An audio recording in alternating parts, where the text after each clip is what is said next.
You have power over your mind, not outside events. Realize this, and you will find strength.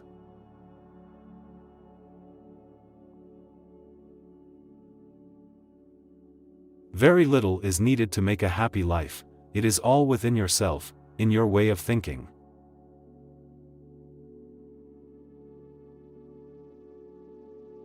Today I escaped anxiety. Or no, I discarded it, because it was within me, in my own perceptions, not outside.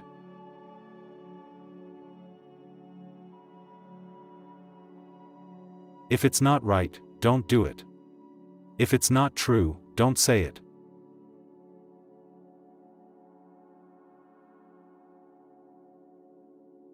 The best revenge is not to be like your enemy.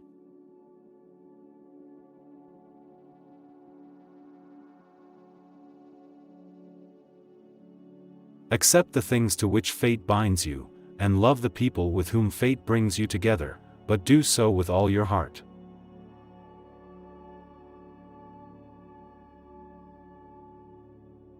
Confine yourself to the present.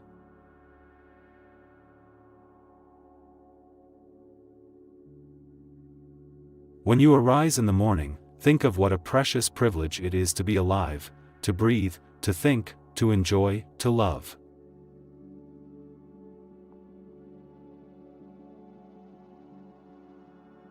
Whatever happens to you has been waiting to happen, since the beginning of time.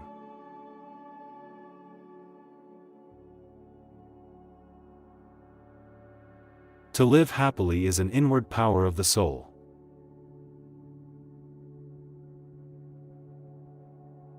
You can commit injustice by doing nothing.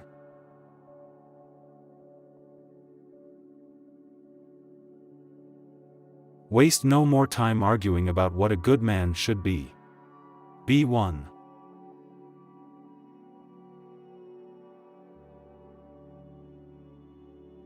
Do every act of your life as if it were your last.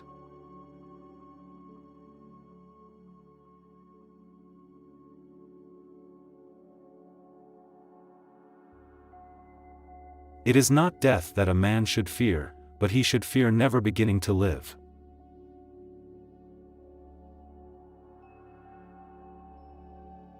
The first step, don't be anxious. Nature controls it all.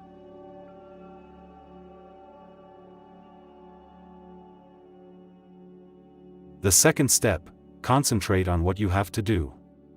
Fix your eyes on it. Remind yourself that your task is to be a good human being. Remind yourself what nature demands of people. Then do it, without hesitation, and speak the truth as you see it. But with kindness. With humility. Without hypocrisy.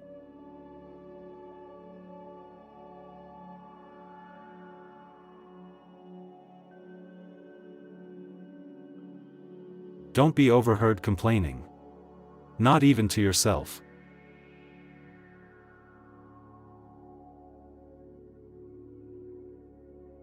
Do not be perturbed, for all things are according to the nature of the universal, and in a little time you will be nobody and nowhere.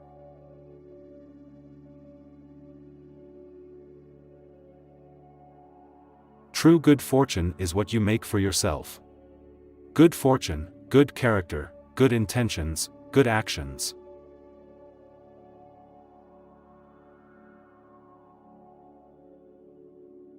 Let not your mind run on what you lack as much as on what you already have.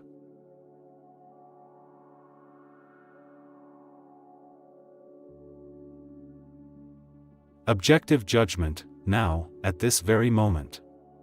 Unselfish action, now, at this very moment. Willing acceptance, now, at this very moment, of all external events. That's all you need.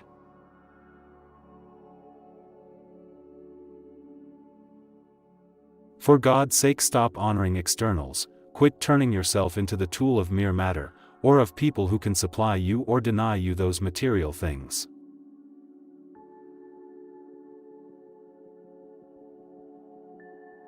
A man, when he has done a good act, does not call out for others to come and see, but he goes on to another act, as a vine goes on to produce again the grapes in season.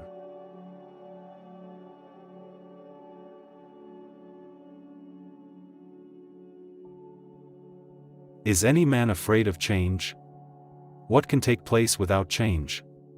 What then is more pleasing or more suitable to the universal nature? And can you take a hot bath unless the wood for the fire undergoes a change? And can you be nourished unless the food undergoes a change? And can anything else that is useful be accomplished without change?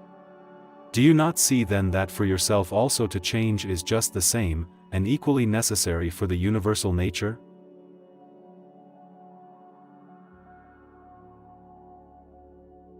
I have often wondered how it is that every man loves himself more than all the rest of men, but yet sets less value on his own opinions of himself than on the opinions of others.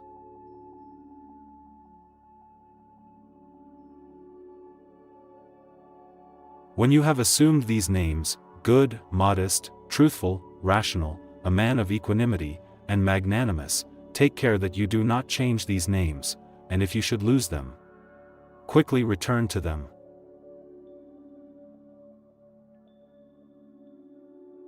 Be content with what you are, and wish not change, nor dread your last day, nor long for it.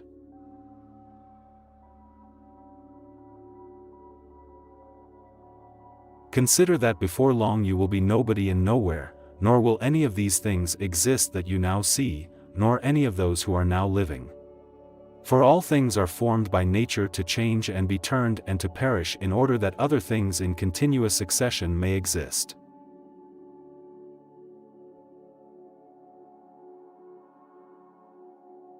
In a word, if there is a God, all is well, and if chance rules, do not also be governed by it.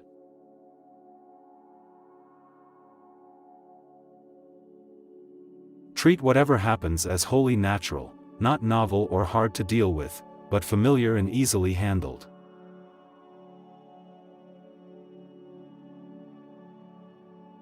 The flourishing life cannot be achieved until we moderate our desires and see how superficial and fleeting they are.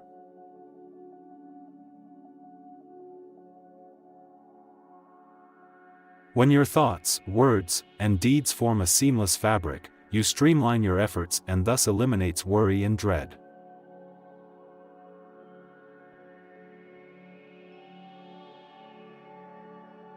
It's time to stop being vague. If you wish to be an extraordinary person, if you wish to be wise, then you should explicitly identify the kind of person you aspire to become.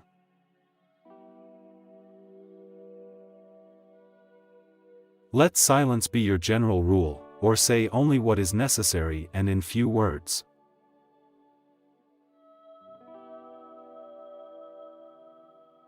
Freedom is the only worthy goal in life.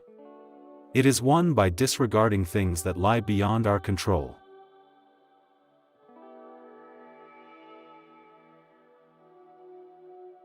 People are not disturbed by things, but by the view they take of them.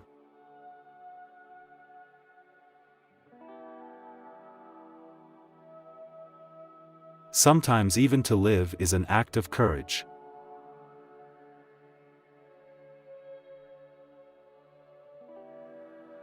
True happiness is to enjoy the present, without anxious dependence upon the future, not to amuse ourselves with either hopes or fears but to rest satisfied with what we have, which is sufficient, for he that is so, wants nothing. The greatest blessings of mankind are within us and within our reach. A wise man is content with his lot, whatever it may be, without wishing for what he has not.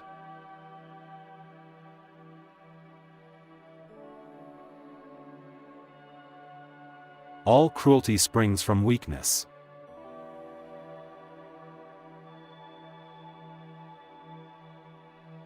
Difficulties strengthen the mind, as labor does the body.